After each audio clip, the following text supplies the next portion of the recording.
जैसा कि आप सबों को पता है कि एनसीटी गैजेट केस आज लाइनअप था और मैंने कल ही बताया था इसके बारे में कि केस जो है आज लिस्ट पे है। इटमें भी पॉसिबिलिटी थी कि सुनवाई हो जाएगी। 53 नंबर पे था, उम्मीद तो कम था, पॉसिबिलिटी थी, लेकिन सुनवाई हुई और सुनने में आ रहा है कि ज्यादा देर तक भी सुनवाई हुई है। एक्यूरेट क्या क्या कोर्ट में हुआ है एग्जैक्ट तो नहीं बता सकता पूरी डिटेल्स में, बट ओवरऑल शॉर्ट में समझे यही। तो शॉर्ट में यही समझ में अभी तक आया है कि इंटरवेंशन जो था वो एक्सेप्ट हो गया है, जो कोर्ट टीम के द्वारा किया गया था। और जो लोग फिलहाल मंच जिन्होंने बड़े नाम के लिए आप लोग से पैसा लिया था कि हम बड़े नाम को खड़ा कर रहे हैं, उनसे पूछिएगा जिन लोगों ने पैसा दिया है फिलहाल पिछले 10-15 दिनों में कि कौन खड़ा हुआ था, पता करवा लीजिएगा थोड़ा इसके बारे में कि आज कौन खड़ा हुआ था। अच्छी बात है, मैंने पहले ही बोला था कि इनके भरोसे रहना नहीं है। अच्छा हुआ कोर्ट टीम ने इंटरवेन किया और कोर्ट टीम का इंटरवेंशन भी एक्सेप्ट हुआ है।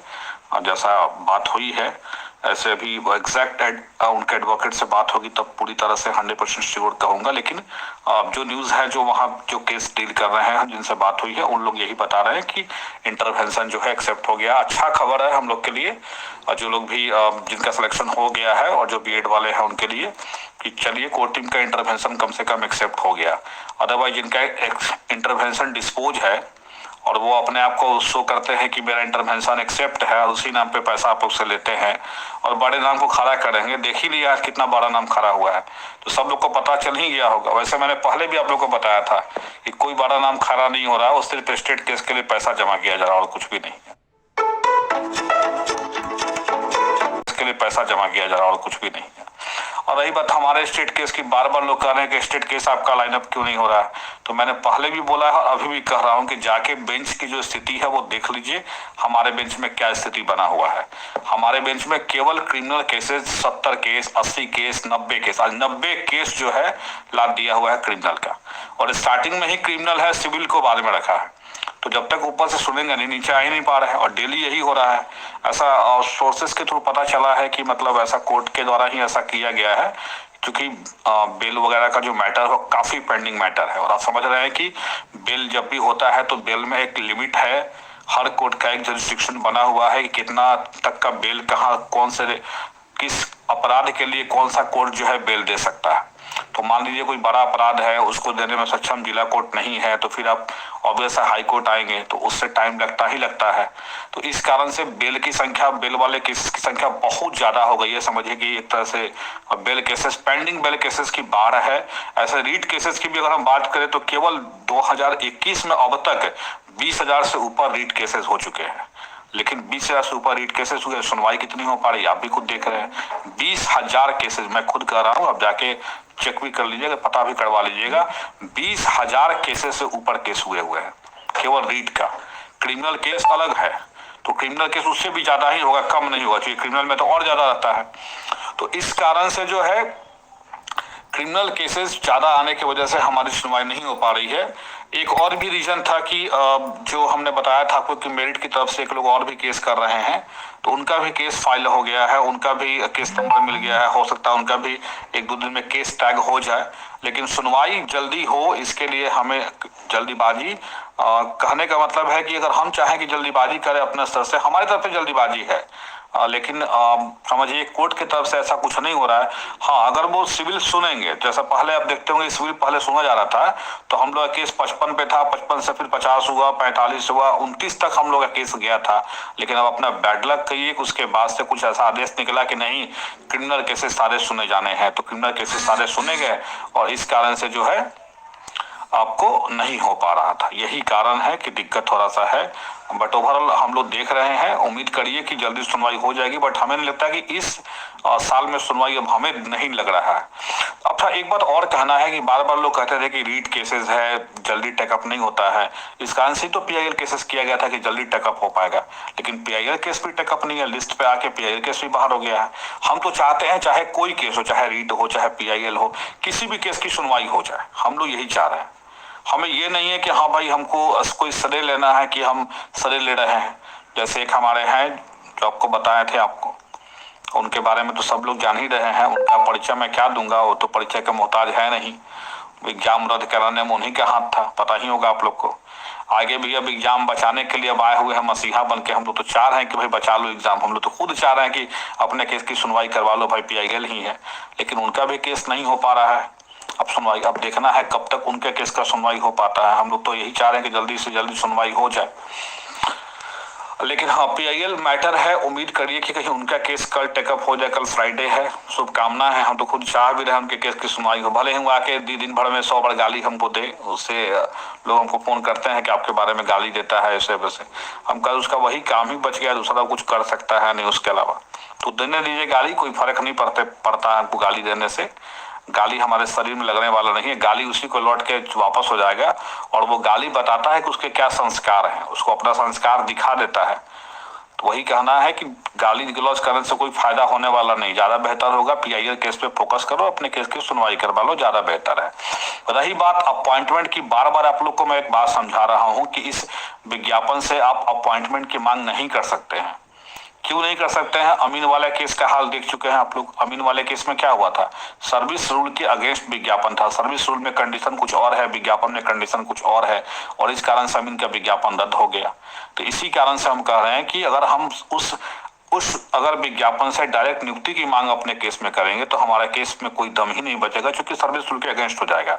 लेकिन चूंकि STET की हम बात कर रहे हैं और STET के लिए कोई स्टैच्यूटरी रूल नहीं बना हुआ है बिहार में, इट मीन जो भी नोटिफिकेशन सरकार निकालती है वही उसका स्टैच्यूटरी रूल है। सरकार के गाइडलाइन से कंडक्ट होती है STET के लिए कोई रूल नहीं बना हुआ जैसे TET के लिए बना हुआ है। और ये बात मैं कई बार आप लोग को समझा चुका हूं कि आप STET पे जाइए।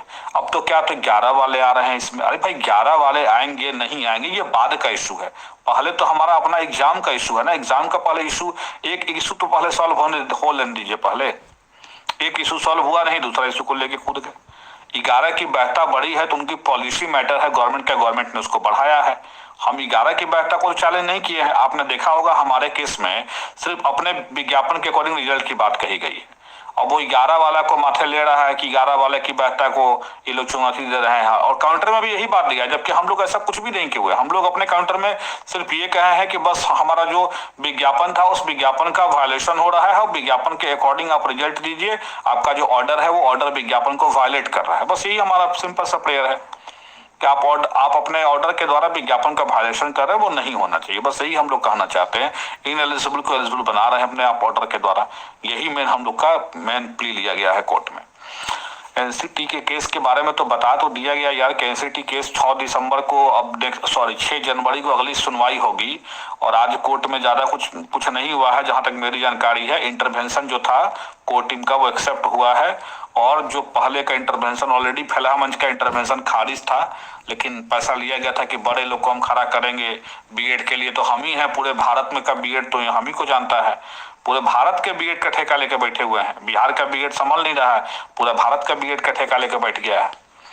तो कहने का मतलब ये हुआ कि उन लोगों ने जो बोला था कि हम खड़ा कर रहे हैं बड़े नाम को, बड़े नाम आज खड़ा नहीं हुआ। और ये फिक्स था पहले से ही, जिन लोगों ने पैसा दिया था वो पूछे अपना कि बड़ा नाम क्यों खड़ा नहीं हुआ, क्योंकि नाम तो बड़े नाम के आधार पर ही पैसा मांगा गया था कि बड़े नाम हम खड़ा कर रहे हैं, बड़े नाम हम खड़ा कर रहे हैं। ऑलरेडी उनका इंटरवेंशन डिस्पोज है, पहले डिस्पोज हो चुका है, लेकिन इसके बाद उन्होंने कहा कि हम बड़े नाम को खड़ा कर रहे हैं, बड़े नाम को खड़ा कर रहे हैं, उस आधार पर ले रहे थे। अब देखना यह है कि बड़ा नाम खड़ा किया गया नहीं किया गया, ये तो आप लोग को ऑर्डर कॉपी जब आएगा तो उसमें प्रूफ हो ये जाएगा। लेकिन हमको अभी तक जहां पता है कि कोई बड़ा नाम खड़ा नहीं किया गया था फैला मंच के द्वारा। फैला मंच का कुछ लोग को मैं देखता हूँ बहुत ज्यादा कि ये मतलब जैसे कि मतलब हम लोग केस हारेंगे, इन लोग केस जीत जाएंगे, और जीतने के बाद इन लोग को अपॉइंटमेंट लेटर मिलना शुरू हो जाएगा। अरे यार सरकार को जो करना है वो कर चुका है, ठीक है, और सरकार के अगेंस्ट हम लड़ रहे हैं कि जो सरकार ने किया है विज्ञापन को वायलेट करके किया है। तो ये भ्रम में मत रहना। एगो बोलता है ना, एगो तुमको भी तुम सुना देते हैं, ये भी लिख लेना, रिकॉर्डिंग करके रख लेना कि सरकार भी नॉट इन मेरिट वाले को इतना आसानी से जॉब ना देने वाला है, ध्यान रखना। ये भी कोई कहा था, याद रखना। वो चाहे हम केस जीते चाहे हारे, उससे कोई हमारा फर्क नहीं पड़ने वाला है, तुमको ही पता है, क्योंकि सरकार भी सोच रखी है कि आगे उसको क्या करना है। सरकार इतना आसानी से जब नॉट इन मेरिट वाले को जॉब नहीं देगी, हम इतना एक लाइन बोल रहे हैं, अगर सरकार कुछ ना कुछ ऐसा प्लानिंग है सरकार की, अगर आप ये सोच रहे हैं कि हाँ हम बीए और बीएड पे नियोजन इकाई में जाएंगे और हमारा बीए बीएड में अच्छा है और एसटीईटी में 115 120 नंबर ला के जो उन लोग को हम पीछे कर लेंगे, तो ये ख्वाब देखना बंद कर दीजिएगा। सरकार भी कोर्ट का ही वेट कर रही है, और अगर कोर्ट से कुछ नहीं भी हुआ इनकेस हमारे फेवर में, तो सरकार को जो करना है वो करेगी ही, और आपको इतना आसानी से आपको नौकरी नहीं देने जा रही है सरकार, ये आप बात जान लीजिएगा। और कहीं कहीं से जो खबरें उठती है, जो कभी कभी हम यूट्यूब पे बताते हैं, तो कुछ बिना मतलब होता है ना कहावत एक, कि बिना आग के धुआं नहीं उठता है, तो कहीं आग लगी थी तभी धुआं उठा था, इतना ही बता देते हैं। और हम लोग जो खबर मिलता है समझिए कि जब तक 2-3-4 लोगों से पुष्टि नहीं होती तब तक हम कुछ खबर बोलते नहीं है। और जनरली कभी कभार ऐसा गलती हो जाता है, कोई ऐसा खबर दी है जो गलत साबित हो गया, लेकिन ध्यान रखिएगा मैक्सिमम केसेस में गलत साबित होने की संभावना बहुत कम रहती है। तो कहने का ये मतलब है, एक और बात का जवाब देना है। एक फलाह मंच के हमारे लीडर हैं जो कभी हमसे एक जिला का कि सर हमको जिला का थोड़ा सा दे दीजिए, मतलब ग्रुप हम संभालते हैं जिला का, उनको एक जिला का ग्रुप भी दिया गया था कि आप संभालिए। और मैंने उनको स्टार्टिंग में भी बोला था कि ये सब मत करिएगा बाद में, मतलब आपको कि हम लोग के मैटर में मत आइएगा कि यहाँ बीएड एकता मंच है तो ये है वो सब मत करिएगा। और लेकिन आखिर बाद में फिर वो साइड हो गए, ग्रुप छोड़ के लेफ्ट भी हो गए हैं, देखा था मैं। एक्चुअली मैं तो ग्रुप ऑपरेट करता नहीं हूँ, उनके बारे में स्पेशली बोल रहा हूँ। क्या बोलता है क्या कि हम मेरिट में हैं और हम चाहते हैं कि सारे लोगों का जॉब हो।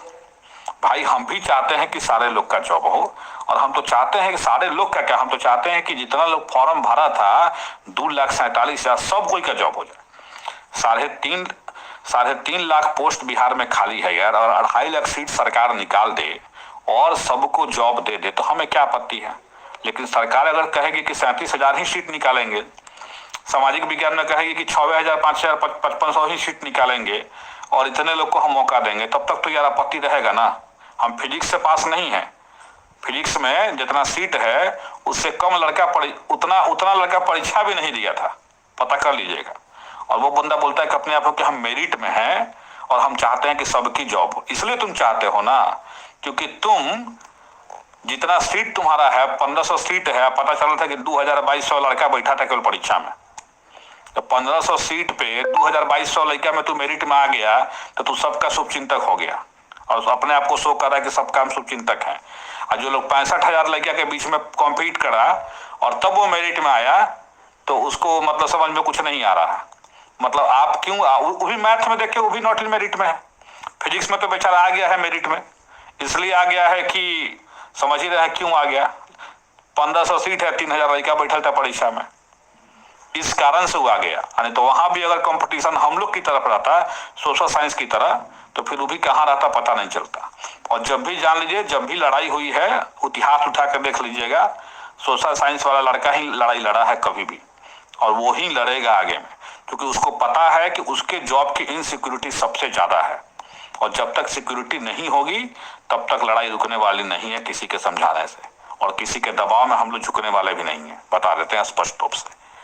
इसलिए अगर कुछ लोग ये समझ रहे हैं अपने आप को कि हम 3,000 लड़का में परीक्षा में पास हो गए हैं, 1,500 सीट है हमारा फिजिक्स में, हम मेरिट में आ गए हैं, क्या नहीं मैथ में मेरिट में आ गए थे, मैथ में तो नॉट इन मेरिट में हो, वहां पे तो कम लड़का था तुम्हारा। कंपैरिजन कर लेना सोशल साइंस में कि सोशल साइंस में कितना सीट था, कितना लड़का परीक्षा बैठा था, तू मैथ से कंपैरिजन करके देख लेना अपना।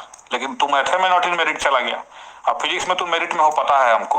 ये बात हमको बहुत दिन से मतलब मैं सोच रहा था इसका जवाब देने के लिए, क्योंकि उसका ये था एक, तो उसको सोचे कि थोड़ा जवाब दे दें कि 3,000 लड़का के बीच में हम लोग मेरिट में नहीं आए हुए हैं यार, 65,000 लड़का के बीच में, वो भी फॉर्म भरा था 89,000, ये भी जान लो 89,000 लोग फॉर्म भरा था, जिसमें 24 लोग एब्सेंट हुआ, चाहे जिस कारण से रहा हो, उनका सब्जेक्ट कॉम्बिनेशन नहीं मिला हो, या ऑनलाइन एग्जाम हुआ, दूर सेंटर हुआ, उस कारण से नहीं मिला हो, तो उस कारण से नहीं मिला होगा तो वो नहीं आ पाया। लेकिन हम लोग तो मेरिट में आए हैं तो ऑब्वियस है कि लड़ाई लड़ेंगे। और हमने पहले बोला कि इतिहास उठा कर देख लेना, जब भी लड़ाई लड़ा है सोशल साइंस वाला ही लड़ा है। रहा बात 2011 की बात, अगर हम करें तो 2011 की वैधता बढ़ गई है, और वो वैधता लाइफ टाइम सरकार के द्वारा की गई है, उसकी वैधता को हम लोगों ने चुनौती नहीं दिया है। और अगर आप लोग में से कोई देना चाहता है तो दे लीजिए भाई, आप भी दे दीजिए, चुनौती कोई हमें दिक्कत नहीं है। लेकिन हाँ, अगर हमसे पूछा कोई लड़का कि 2011 वाला का क्या होगा, तो हमने बोला कि यार उसकी वैधता बढ़ी हुई है, उसकी वैधता को हम लोग कहाँ कुछ कह रहे हैं कि उसकी वैधता ना बढ़े, उसकी उसी की तो बेहतर के आड़ में तो सरकार नॉट इन मेरिट को भी घुसाने का प्रयास कर रहा है। आप नहीं देखे उस जो 26 जून का लेटर जो निकला है उसमें सारा जो रीजन लिया गया है वो बस 2011 की वैधता को ही लिया गया है। सरकार ने अपना कोई एक्सप्लेनेशन नहीं दिया कि हम ऐसा क्यों कर रहे हैं, बस 2011 की वैधता बढ़ रही है इसलिए हम इन लोग को भी घुसा रहे हैं।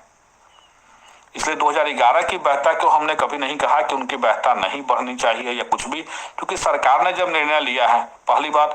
दूसरी बात, मैं खुद 2011 का एसटीटी पास नहीं हूं, आपको बता दूं मैं 2011 में एसटीटी दिया भी नहीं था।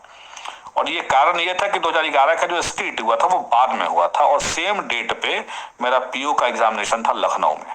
तो हम चूंकि उस समय बैंकिंग की तैयारी करते थे और बैंकिंग के बहुत सारे रिजल्ट मेरे लाइनअप थे, यानी कि आरआरबी पीओ, आरआरबी क्लर्क, उसके बाद एलआईसी एडीओ का था मेरा रिजल्ट, आईबीपीएस क्लर्क का था। बट अनफॉर्चुनेटली समझ लीजिए यही दुर्भाग्य था कि इंटरव्यू में जाके छट गया, इंटरव्यू में हो नहीं पाया। और इधर हमने एसटीटी भी छोड़ दिया। एसटीटी छोड़ा कि चूंकि उधर मैंने देखा था कि बैंक का एग्जाम में हमारा सब में रिजल्ट आ ही रहा था, तो हमने फोकस करा बैंक की तरफ कि बैंक में का एग्जाम है उसको छोड़ कैसे दे भाई, तैयारी कर रहे थे उसी का हम। तो ये कारण था, एसटीटी हमने 11 में दिया भी नहीं है। लेकिन देख लीजिए उस गदहा को जो एग्जाम को रद्द कराया था, वो कहता है कि 11 का एसटीटी पास है, वो चाहता है कि अरे हम 11 के टीईटी पास हैं और उसी टीईटी पास पे मेरा नौकरी हुआ है। 1 to 5 वाला जो वैलिडिटी बढ़ा है उसी के आधार पे हुआ है मेरा। 1 to 5 में उसी के थ्रू अप्लाई किए हुए थे, उसी के थ्रू हुआ। 11 में मेरा एसटीटी का रिजल्ट नहीं है, लेकिन उस गदहा को कौन समझाए? वो आदमी हो तब ना समझाया यार। वो आदमी तो है नहीं, जानवर है। वो तो आपको बता ही चुके हैं, गंदा नाली का कीड़ा है। एक अमिताभ बच्चन जब फिल्म देखे होंगे, गंदा नाली के कीड़ा को कितना भी साफ सुथरा में रखो गंदा नाली में ही जाएगा। कितना हो सरफ साबुन से रगड़ रगड़ के उसको साफ कर दो लेकिन जाएगा गंदा नाली में। तो वही वो गंदा नाली का कीड़ा है। लाख उसको समझा लीजिए लेकिन वो समझने वाला है नहीं। अब 11 की वैधता को लेकर बैठ गया कि 11 की वैधता में इनका भी 11 में है रिजल्ट। अरे मेरा एसटीटी में रिजल्ट नहीं यार, कोई से पता कर ले, पहले जानकारी हासिल कर लिया कर तब कुछ बोला कर। पता नहीं कैसे वो पढ़ाएगा यार, हमें तो समझ में नहीं आता। इंग्लिश का टीचर है और मैं देखा था कि एक जो बिहार बोर्ड का काउंटर है उस काउंटर का वो पढ़ा, उसका हिंदी भी वो सही से नहीं बताया। उस काउंटर में ये लिखा था बिहार बोर्ड ने कि हमने रिजल्ट जो है 80,000 दिया, जिसमें 67,000 49,000 कुछ समथिंग रिजल्ट के बारे में बिहार बोर्ड लिखा कि कहीं इंडिकेट नहीं है कि वो लोग नॉट इन मेरिट में है, सॉरी वो लोग क्वालिफाइड नहीं है। इंटरप्रिटेशन उसका ट्रांसलेशन ये है कि बिहार बोर्ड कहना ये चाह रहा था कि 30,675 लोग मेरिट में हैं और 49,000 समथिंग जो लोग हैं उनके बारे में हमने कभी ये नहीं कहा कि ये लोग क्वालिफाइड नहीं है, ये कहना चाह रहा है। और वो कह रहा है कि बिहार बोर्ड कह रहा है क्या कि ये लोग क्वालिफाइड नहीं है। अरे वो किस सेंस में कह रहा है कि नो वेयर इंडिकेट्स, कहीं पे ये इंडिकेशन आपके बारे में नहीं था नॉट इन मेरिट के बारे में कि आप लोग क्वालिफाइड नहीं है, ये कहना चाह रहा है बिहार बोर्ड। और उसको पढ़ाना चाह रहा है क्या कि बिहार बोर्ड कह दिया है कि लोग नॉट इन मेरिट में है और ये लोग क्वालिफाइड नहीं है। अरे पूरा सेंटेंस के इंग्लिश पढ़ा करो, उसको समझो तब इंटरप्रेट करो यूट्यूब पे। तो बात है कि इंग्लिश का टीचर बनने वाला है, किसी तरह से आ गया, घिंच पिच के 75 नंबर ला दिया है, लेकिन अब इंग्लिश कितना आता है उसको तो आप खुद ही समझ सकते हैं। तो इंटरप्रिटेशन जाके एक बार देख लेना कि जो सेंटेंस लिखा था बीएसईबी के काउंटर में उसका इंटरप्रिटेशन क्या होगा, पहला। दूसरा बात कि हम स्टेट 11 क्वालिफाइड नहीं है, ये चीज जान लेना, ठीक है। चलिए, तो एलसीटी गैजेट केस में उम्मीद करिए कि ज्यादा कुछ होगा नहीं मेरे समस्या से। मुझे पहले से भी मैंने बोला था कि बिहार में इसका असर कम पड़ने वाला है और मुझे उम्मीद है कि चीफ जस्टिस का जो बेंच है बिहार में वो जरूर बीएड के फेवर में ही ऑर्डर करेगा। इसलिए भी करेगा क्योंकि चीफ जस्टिस के बेंच के ऑर्डर से ही ये बहाली प्रक्रिया पूरी चल रही है। तो जब पूरी बहाली प्रक्रिया ही चीफ जस्टिस के बेंच के ऑर्डर से चल रही है, ऑब्वियस है कि जो सरकार के तरफ से जो लोग एडवोकेट हैं वो लोग हिमाचल वाला अपना ऑर्डर लगाएगा कि भाई हिमाचल में देखिए, हिमाचल का जो बेंच है वो जस्टिफाई किया कि नहीं बीएड 1 to 5 में रहना चाहिए। और जो पिटिशनर जिन्होंने बीएड को बाहर कराने के लिए केस किया है वो लोग राजस्थान का ऑर्डर लगाए हैं कि राजस्थान वाला में देखिए राजस्थान वाला ने क्या कहा है।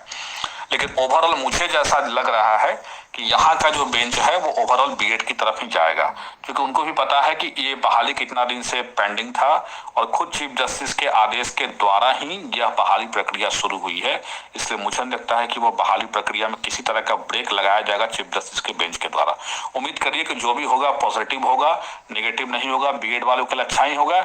ऐसे बीएड का मामला सुप्रीम कोर्ट में भी चल रहा है, लेकिन हम तो चाहेंगे कि पहले थर्ड राउंड की काउंसलिंग हो जाए, सब लोग का अपॉइंटमेंट लेटर मिल जाए, उसके बाद सुप्रीम कोर्ट में जो सुनवाई होना है होते रहे। सब लोग मनाइए कि जल्द से जल्द थर्ड राउंड का जो काउंसलिंग का शेड्यूल है वो निकल जाए, सबको अपॉइंटमेंट लेटर जो जो चयनित है उनको मिल जाए। उसके बाद चाहे केस जहां हो, हाई कोर्ट में हो, सुप्रीम कोर्ट में हो, उसके बाद कोई फर्क नहीं पड़ने वाला है।